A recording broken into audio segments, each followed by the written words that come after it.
The U.S. Embassy in the Gambia, a prominent advocate for women's rights in the country, hosted a Women's Leadership Empowerment and Networking Forum on Thursday.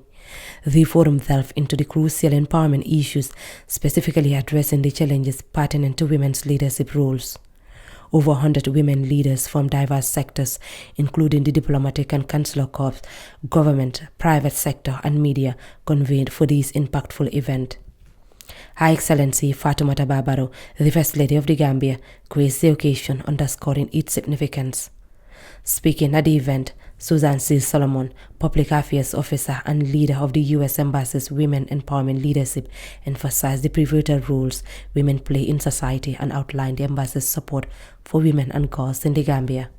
Under Ambassador Cromer's leadership, the Embassy has made gender equality a priority and engaged in many activities, which I'm thrilled to share with you this morning.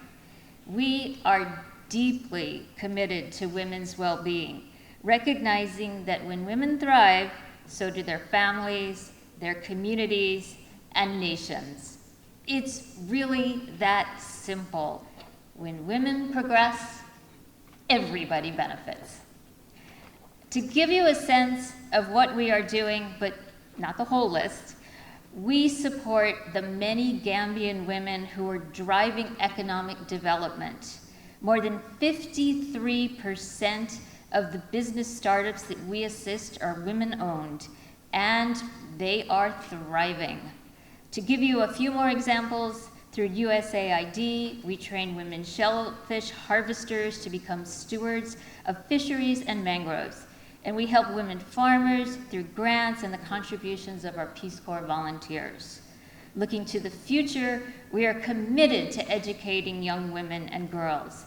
The United States Department of Agriculture is implementing the $28.5 million McGovern-Dole Food for Education program, which focuses on childhood nutrition and literacy, with particular focus on girls' education. U.S.-sponsored competitive college clubs play a crucial role for helping rural girls pursue higher education opportunities. And we support leaders of today and tomorrow. Recently, we partnered with The Gambia Participates to train young people interested in running for public office, many of whom were women who are ready to run.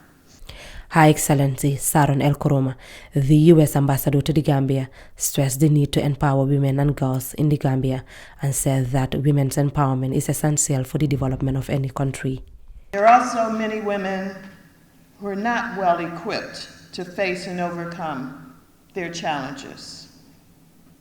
They need coping mechanisms. They need to hear from us how we have coped and persevered.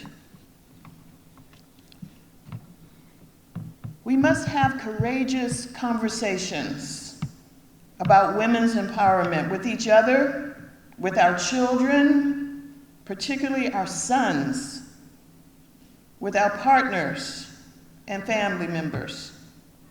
Women's empowerment is not simply a slogan.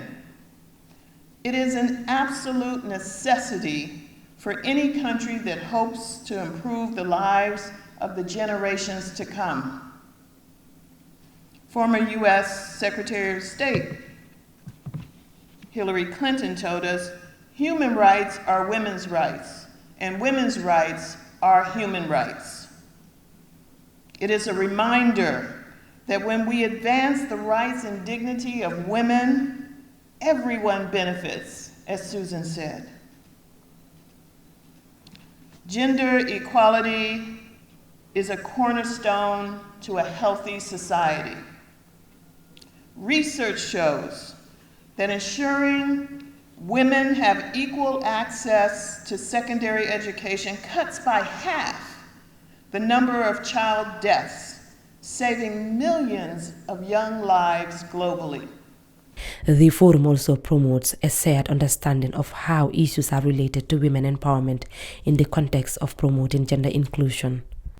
Speaking on behalf of the First Lady of the Gambia, Mariam Jallow, the wife of the Vice President, highlighted the challenges women face in the Gambia, She called for action to invest in education as women and girls need to be protected from sexual and gender discrimination.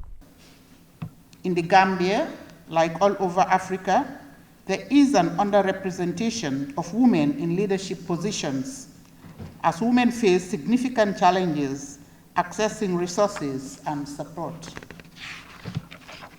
Women constitute the majority of Gambian population and are yet still the poorest of society. However, acknowledging these challenges is just the first step.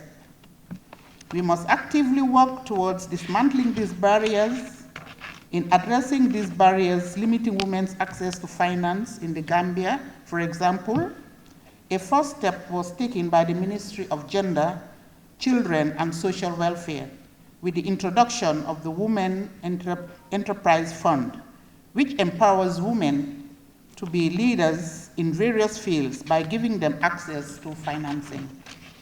Subsequently, similar projects like the establishment of the Resource and Empowerment Center, as well as the food processing factory recently, will undoubtedly equip women with the training and skills necessary to set up their business and become successful entrepreneurs. In order to empower women going forward, we must invest in education.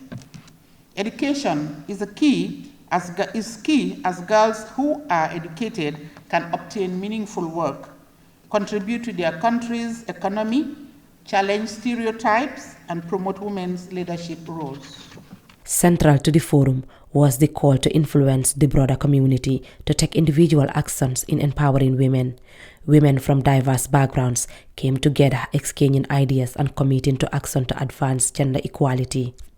Reporting for Kirfatu, I am Ramatulai Jao.